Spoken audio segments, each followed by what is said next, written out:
आप सभी को जय मसीह की। मैं पास्टर रवि कुमार एक और बार आपके सामने हूं। मैं आपको छठवें रहस्य में ले जाना चाहता हूं और जो छठवां रहस्य है वो है निरंतर दशमांश देना। आज बहुत सारे लोग अपने दशमांश को नहीं देते हैं, उसके कारण से उनका जीवन आशीषित नहीं है। लेकिन अगर मलाकी 3 अध्याय उसकी 8 आयत में पढ़ेंगे, वहां पर लिखा हुआ है, क्या मनुष्य परमेश्वर को धोखा दे सकता है? पर देखो, तुम मुझे धोखा देते हो, वरन तुम मुझे धोखा देते हो तो भी पूछते हो कि हमने किस बात में तुझे लूटा, दशमांश और उठाने की भेंटों में।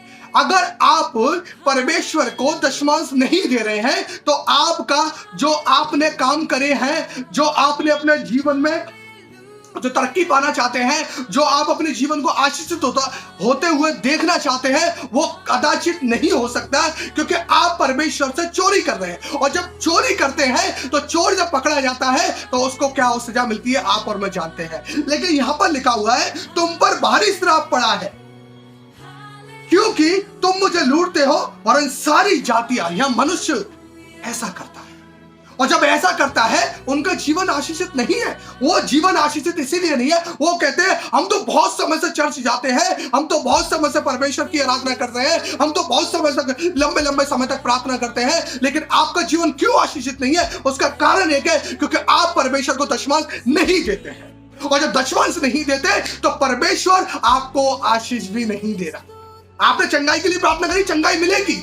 आपने और किसी चीज के लिए प्रार्थना करी, वो होगा। लेकिन अगर आप प्रार्थना कर रहे हैं कि हमारा जीवन आशीषित हो, तो वो कदाचित नहीं होगा, क्योंकि आप परमेश्वर को दशमांश नहीं दे रहे। और जब परमेश्वर को दशमांश नहीं दे रहे तो परमेश्वर भी आपको आशीष नहीं करेगा। हालेलुया।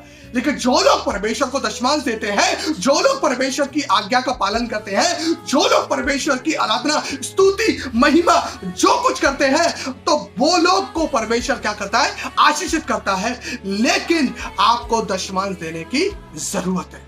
और जब आप दशमांश देंगे, मैं आपको पक्का बता रहा हूं, 100% आपको आपका जीवन आशीषित होगा। क्योंकि जब मैंने भी दशमांश देना चालू करा, मैं जब प्रभु के घर में जाता था, तो जब मैं जाया करता था तो परमेश्वर का दशमांश मैं ईमानदारी से देता था और परमेश्वर ने मुझे आशीषित करा। तो इसीलिए आपको यहां पर लिखा हुआ है 10 आयत में, सारे दशमांश भंडार में ले आओ कि मेरे भवन में भोजन वस्तु रहे। जब आप अपने जिस जगह पर आप अपना दशमांश देते हैं, वहां पर भोजन वस्तु की घटी नहीं होनी चाहिए, क्योंकि परमेश्वर कह रहा है।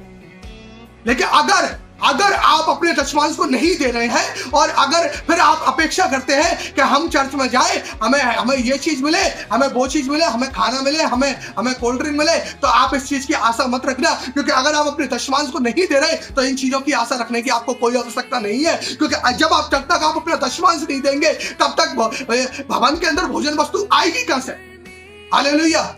लेकिन अगर आपको दशमांश देते हैं तो परमेश्वर आपका जीवन भी आशीषित करता है। लेकिन आपका दशमांश जहां आप दे रहे हैं, जहां आप अपने दशमांश को दे रहे हैं, जिस पादरी को आप अपना दशमांश दे रहे हैं, वो पादरी को भी अपने अंदर इस कॉमन सेंस को रखना चाहिए कि परमेश्वर के घर में भोजन वस्तु की घटी कभी नहीं होनी चाहिए। हालेलुया। लेकिन आज बहुत सारे लोग हैं कि दशमांश को आप समझ गए। हालेलुया। लेकिन बाइबल कहती है, अगर आप पढ़ेंगे गिनतियों की पुस्तक 18 अध्याय उसकी 26 आयत में भी लिखा हुआ है कि दशमांश का भी दशमांश देने की जरूरत है। पासवान को भी दशमांश देने की जरूरत है। अब बहुत सारे लोग कहते हैं, अरे दशमांश देना तो विश्वासियों का काम है, लेकिन पादरी का भी तो काम भी है, वो भी तो एक दिन विश्वासी था। तो इसीलिए हमें दशमांश देने की जरूरत है। आज बहुत सारे पासवानों को मेरी मुलाकात जब होती है और मैं उनसे बातचीत करता हूं, भाई दशमांश करते हैं, अरे हम अपना दशमांश नहीं देते। भाई क्यों नहीं देते? तो वो कहते हैं, अरे हम तो प्रभु के सेवक हैं, हम क्यों दशमांश देंगे? लेकिन अगर इस बाइबल के वचन को जानते कि परमेश्वर क्या कह रहा है, तो शायद वो दशमांश देना शुरू कर देंगे। हालेलुया। इस संदेश के द्वारा मैं आपको बताना चाहता हूं कि अगर वो सच में परमेश्वर को प्यार करते हैं या सच में वचन को मोहब्बत करते हैं, तो वो आज इस वचन को सुनने के बाद अपना दशमांश देना चालू करेंगे। हालेलुया। लेकिन बहुत सारे लोग हैं, कितना भी कर लो, कितना भी सिखा लो, वो कभी नहीं बदलने वाले। हालेलुया। वो कहते हैं, बस हवा में सपने देखते हैं, वो खुले में सपने देखते हैं, काश हम पैसे वाले हो जाएं, काश हमारा जीवन आशीषित हो जाए, काश हमारे बच्चे ऐसा हो जाए, काश हमारा ये हो जाए, काश के चक्कर में वो अपने जीवन को हमेशा के लिए क्या कर देते हैं? नाश कर देते हैं। और वो हमेशा के लिए ऐसे ही बने रहते हैं। उनका जीवन क्यों आशीषित नहीं होता? वो कहते हैं, अरे हमारे पास तो थोड़ी सी कमाई आती है, उसमें से भी हम दशमांश दे देंगे, तो अपने बच्चों को क्या खिलाएंगे? लेकिन मैं आपको बताना चाहता हूं, जब आप परमेश्वर को देंगे, परमेश्वर आपके बच्चों को खिलाएगा। हालेलुया। परमेश्वर आपकी घर की जरूरत को पूरा करेगा। परमेश्वर आपके लिए ऐसे ऐसे रास्ते खोलेगा जो आप कभी सोच भी नहीं सकते। क्यों आसमान लोग आशीषित हो जाते हैं? क्यों परमेश्वर के लोग इतने इतने इतनी जल्दी आशीषित हो जाते हैं? क्योंकि वो नियम से, समय से अपने कमाई का दशमांश देते हैं। हालेलुया।